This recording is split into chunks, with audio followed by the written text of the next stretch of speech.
You do not shoot with your hand. He who shoots with his hand has forgotten the face of his father. You shoot with your mind. You do not kill with your gun. He who kills with his gun has forgotten the face of his father. You kill with your heart. Welcome in to the Bro 4 Squad podcast. I am Jeff Hornacek. With me is Brian Banner. This is our review of the 2017 Stephen King adaptation, The Dark Tower. Let's get right into it. Brian Banner, do you know what I just recited, what that's from? Well, I don't know why you're giving the bros oath that we say after our last shot of beer pong every night, but I mean, that's cool. You're just giving out our secrets. That oath, how many times has that gotten us the last cup in beer pong? A lot, right? Like last night, like at least 5. Yeah. God, we got just tired of playing. Speaking of dominance, Idris Elba is in this movie, but before we dive into it, you know that we grade all of our movies on 5 criteria: as the acting, the story, the best scene, any lasting impact, and rewatchability. So, Brian Banner, what did you think of the acting and cast in The Dark Tower? I'll leave Alba to you because I know Alba's your boy. And we all know McConaughey's my boy.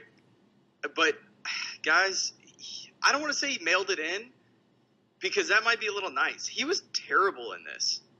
I just did not buy him. There were some scenes where I felt like he was trying too hard, and other scenes where he's like, well, I tried so hard last time, I can just kind of mail it in right now and give up, and it's not that good.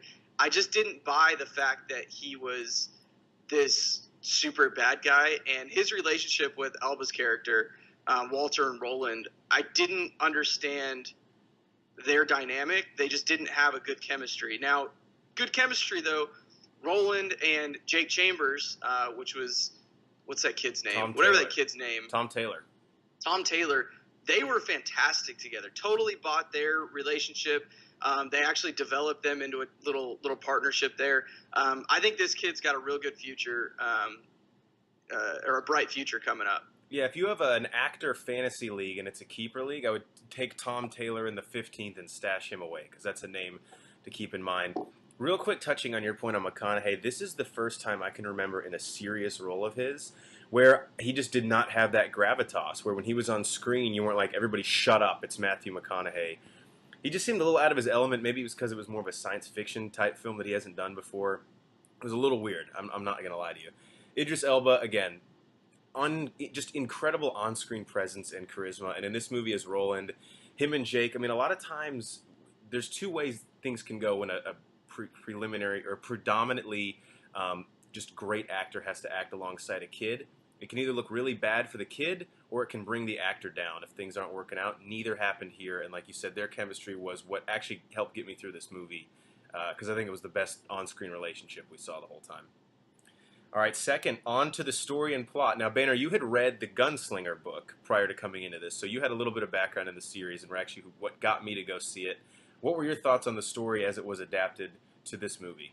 Well, I done fucked up because the Gunslinger is literally just Roland's backstory, and I thought we were going to learn something about the Dark Tower, and I didn't. So that one was on me.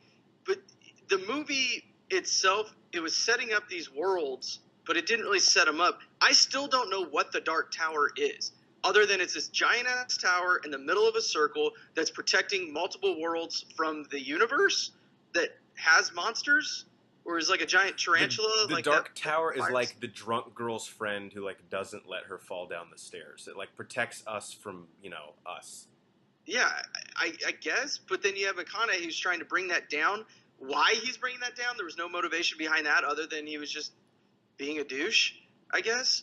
But I just think that it was only like a 90-minute movie, maybe a little less than that. So I feel like if they would have put an extra 15 or 20 minutes into the movie, we would have gotten a lot more of the story. And I think they're really banking on people that have read all the books to carry this into a franchise. I don't know that they did enough for me to do that in this story. But again, they did a great job of developing Jake Chambers and Roland and developing their relationship. If there's a strong point in the story, it's definitely the character development between those two. Agreed. As far as story, let me put something in perspective for you. The Dark Tower, which was adapted from a series of Stephen King books, is 9 minutes longer than the Emoji Movie, okay? So, for a film that tries to do all this world building, it felt to me kind of like The Amazing Spider-Man 2 in the sense that, like, it's setting up all these things as part of a franchise because there's so much that they can do through exposition in this, but it kind of forgets to tell us what we need to know right now. Like, it's cool that we have all these things on the horizon involving, Roland, and obviously he talks about his dad's backstory with the Man in Black and these things we could see later, but like, what are you showing us now, dude? That's kind of where it fell apart for me. And to that point, the stuff with Roland's dad and Walter, obviously their relationship and how it pertains to Roland's motivation in this, that stuff I really wanted to see. If that would have been this movie, I think I would have enjoyed it a lot more. But this one kind of picks up where we're sort of already running here, and I don't know. It just felt to me like exposition was their strength in terms of helping us meet and catch up with these characters. Yeah, they definitely. This is a trap game for them. They were definitely looking ahead to Florida State next week, and they got caught with their pants down. Yep. And that'll not only have you lose, but you can go to jail in a lot of states for not having your pants on. Best scene, Banner, what do you got? So my scene is right before, it's kind of the transition between Act 2 and Act 3. Right after Jake Chambers learns that his mom has passed away and that Walter killed him. And it's the first time that Jake recites the Gunslinger's Oath. And him and Alba are reciting it together, and they're shooting the cans in like that old like machine shop or shoe shop. That was really cool. That was kind of the head of when these two characters are building together, and that's the peak where they finally meet. They're finally on the same page. They know what each other's all about. To me, it just really spoke to me as being the strongest point in the movie, being their relationship. They did a very good job of melding them together. And then moving forward when Jake gets captured, you feel, hey, Roland really wants to go and save him. Yeah. And they reinforce that because of that scene, or that was reinforced because of that scene that happened prior. Yeah. What about you? What do you got, Horns? Well, to your point, that was a great example of them showing us, not telling us. That scene set up Roland's motivation in the end perfectly. I'm like, oh, I get why you want to go fucking shoot everyone and their dog like John Wick right now, because you and this kid, we just saw why you guys care about each other. Mine, look, it's low-hanging fruit, but you know that I'm not one to overcomplicate things for myself. I can barely even read. So I'm going to go with the final fight scene, specifically when Jake recites the Gunslinger's Oath to Roland. That just kind of gave me chills in a movie where I didn't really know if I was bought in, and then that happened. I was like, oh, shit, okay, well, that's actually pretty powerful filmmaking. And then also I thought, just across the board, I thought the CGI was pretty good in this movie. And all the effects in that scene when Elba and McConaughey, they finally come to a head, and we have that the high stakes sort of match off between them. I dug all that. That was my favorite scene in the movie, even though maybe especially in the second act, I felt like they really could have used a little more meat and potatoes. But to me, they got a base hit at the end of the movie with that scene. Yeah, visuals were great in that scene. I'm going to echo everything you said, and it was cool that Roland was able to use that trick where he, shot twice, moved the bullet to actually get McConaughey, because McConaughey was, blocking everything that he had. I thought that was a cool little caveat. All right, impact on pop culture. What do you got? I think that this is kind of a tough one because you have to – it's always hard to make a movie that's based on a book, let alone a series of books.